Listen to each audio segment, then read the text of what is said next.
Halo sahabat inovasi, jumpa bersama saya Nur Santi dari Badan Litbang Provinsi Sumatera Selatan dalam acara One Day One Innovation. Satu hari, satu inovasi, tiada hari tanpa inovasi.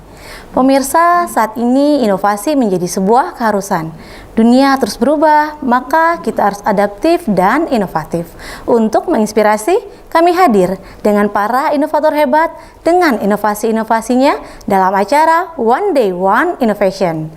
Sahabat inovasi di rumah, saat ini air merupakan hal yang sangat penting dan harus kita olah dalam pelestariannya. Di mana kita harus menghemat air untuk masa depan yang akan datang. Nah, apakah hubungannya air dengan narasumber kita hari ini? Baik, kalau begitu langsung kita sapa narasumber kita hari ini dengan adik kita Winda Rahayu Agustina, siswi inovatif dari Sekolah Madrasah Aliyah Negeri 3 Palembang. Halo, apa kabar Winda? Alhamdulillah baik. Baik, selamat datang di Badan Litbang Provinsi Sumatera Selatan ya. Sehat terus ya, meskipun harus lebih meningkatkan kesehatan ya di era pandemik seperti ini. Nah, ini judul inovasinya mengenai pemanfaatan nutrisi was wudu untuk tanaman di Madrasah Aliyah Negeri 3 Palembang. Ya, benar. Betul ya. Nah, ini mungkin bisa diberitahu nih ke teman-temannya di rumah, di sahabat inovasi. Apa sih inovasi dari was wudu ya? Mungkin bisa dijelaskan terlebih dahulu latar belakangnya, silakan. Jadi yang melatar belakangi penelitian kami, kita sebagai umat Islam kan sholat 5 waktu, di mana setiap sholatnya itu kita harus mengambil air wudhu. Nah, dengan melihat ini sayang sekali jika air wudhu tersebut terbuang dengan sia-sia. Lalu, saya bersama tim menciptakan suatu inovasi dengan mengolah air limbah wudhu ini menjadi air yang dapat dimanfaatkan pada tanaman. Oke, jadi yang melatar belakanginya dengan melihat situasi kondisinya di mana banyak sekali air yang terbuang ya ketika kita mengambil air wudhu. Jadi sayang sekali terbuangnya air ini. Jadi Ade, Winda dan timnya sahabat inovasi di rumah menciptakan suatu inovasi sehingga air wudhu ini dapat termanfaatkan. Nah, termanfaatkannya ini pada tanaman. Oke, cara kerjanya seperti apa nih? Cara kerjanya, pertama-tama sisa air wudhu yang kita ambil untuk wudhu tadi difilterisasi, lalu diberikan nutrisi. Nah, filterisasinya tadi itu menggunakan kelapa, sabut kelapa, batu kerikil, karbon aktif sehingga airnya bisa menjadi jernih. Kemudian nutrisi yang ditambahkan adalah NPK dan AB mix dan lain-lainnya. Oke, jadi dijernihkan terlebih dahulu ya air wudhu tadi ya, karena kan dikhawatirkan ada partikel-partikel padat mungkin atau airnya ada yang keruh ya kemungkinan. Jadi kita filtrasi terlebih dahulu dengan yang ada sebutkan tadi, sabut kelapa, kemudian ada batu kerikil dan arang aktif ya. Lalu setelah jernih baru ditambahkan nutrisi yang berguna bagi tumbuhan tadi ya, seperti NPK dan AB mix ya. Ini semuanya dalam bentuk cair ya, sehingga bisa di-mix secara langsung. Nah, setelah ini langsung bisa diaplikasikan ke tanaman atau kita tunggu ada waktu tunggunya terlebih dahulu baru bisa digunakan? Bisa langsung diaplikasikan ke tanaman. Oh, jadi airnya bisa langsung kita ambil dan kita siramkan ke tanaman ya. Ini terbatas tidak pada tanaman tertentu atau tanaman mana saja boleh menggunakan air ini? Semua tanaman bisa.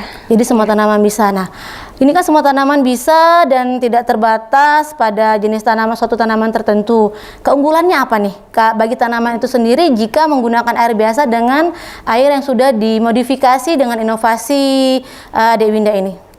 Keunggulannya tuh mengandung nitrogen. Nah, di mana si nitrogen ini mengandung untuk pertumbuhan daunnya, kemudian fosfor untuk pertumbuhan akar, sedangkan AB mix-nya untuk memberikan nutrisi kepada tumbuhan serta nutrisi pestisida sehingga tidak ada efek terhadap perkembangannya atau seperti diganggu hama atau sakit gitu.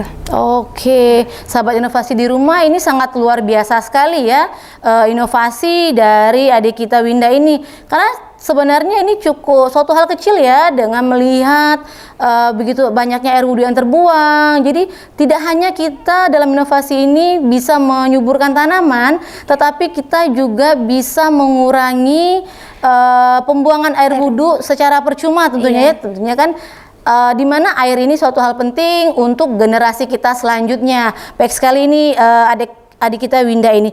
Nah ini kalau boleh tahu nih, ada tim khusus nggak nih untuk bersama adik Winda untuk membuat inovasi ini? Iya, bersama Zahran. Oh, bersama teman-teman, Iya, ada sama-sama timnya teman. juga ya, ada Iya. rekan timnya. Nah, apakah ada hambatan selama menciptakan inovasi ini? Iya, ada hambatan soalnya waktu itu kan masih di sekolah. Jadi agak ribet buat ngatur waktu yang kayak untuk kan ini apalagi kalau di asrama kan. Kalau di asrama tuh susah keluar, apalagi kalau misalnya mau sama santri yang cowok gitu. Jadi susah. Jadi waktu ngerjain tuh pas istirahat gitu. Jadi istirahat tuh kadang terpotong. Oh, jadi mengambil di sela-sela kesibukan sekolah ya, tentunya menyempatkan waktu untuk mengerjakan inovasi ini ya. Baik pemirsa atau sahabat inovasi di rumah, ini menarik sekali ya. Ini adiknya sekolahnya kelas 12. Kelas 12, jadi memang lagi sibuk-sibuknya ya untuk menghadapi ujian nasional ya, namun luar biasanya masih menyempatkan waktu untuk menciptakan suatu inovasi yang bisa bermanfaat untuk kita semua nih, sahabat inovasi di rumah. Nah kemudian nih, pesan-pesan nih kepada mungkin teman-teman di rumah ataupun sahabat inovasi di rumah. Bagi teman-teman yang di rumah, dengan dampak COVID ini, kita bisa mengembangkan inovasi atau membuat inovasi baru dengan diawali dengan lingkungan sekitar kita. Oke, jadi untuk sahabat-sahabat inovasi di rumah, pesan dari adik kita Winda ini bahwa terus tetap semangat ya dalam berinovasi. Tentunya tidak perlu hal yang besar terlebih dahulu. Seperti adik Winda cukup melihat, oh ada peluang nih dari untuk memanfaatkan air yang terbuang secara percuma tadi, namun dampaknya sangat luar biasa karena yang pertama untuk berkelanjutan kehidupan umat manusia tentunya, di mana air dapat didaur ulang kembali, kemudian juga untuk pertumbuhan tanaman. Nah terakhir ya, mungkin ada harapan tidak nih kepada pemerintah pun ataupun sekolahnya nih, silakan. Harapan untuk sekolah-sekolah saya dan sekolah-sekolah lainnya agar bisa menerapkan filterisasi dan nutrisi ini di sekolah-sekolahnya dan pemerintah lainnya, dan terima kasih kepada guru dan kepada sekolah yang telah mendukung penelitian kami. Oke, jadi diharapkan juga ya ke sekolah-sekolah lain ataupun dimanapun kita berada tentunya yang ada fasilitas pengambilan air wudhunya bisa memanfaatkan inovasi dari adik Winda ini ya, karena kan sayang sekali karena ini inovasinya sangat luar biasa sahabat inovasi. Nah untuk sahabat inovasi di rumah yang ingin tahu lebih lanjut mengenai inovasi adik Winda ini atau ingin kerjasama ya dalam menciptakan inovasi ini, mungkin bisa menghubungi langsung ke adik kita Winda ataupun bisa meninggalkan komen di link YouTube podcast One Day One Innovation ini. Baik, kalau begitu pemirsa, seperti pesan adik Winda tadi, jangan lupa tetap terus semangat berinovasi dimanapun kalian berada. Nah, ingat kita memiliki jurus 4S. Setiap orang adalah inovator, setiap masalah peluang inovasi, setiap solusi harus sinergi, dan setiap inovasi harus konkret hasilnya. Salam inovasi.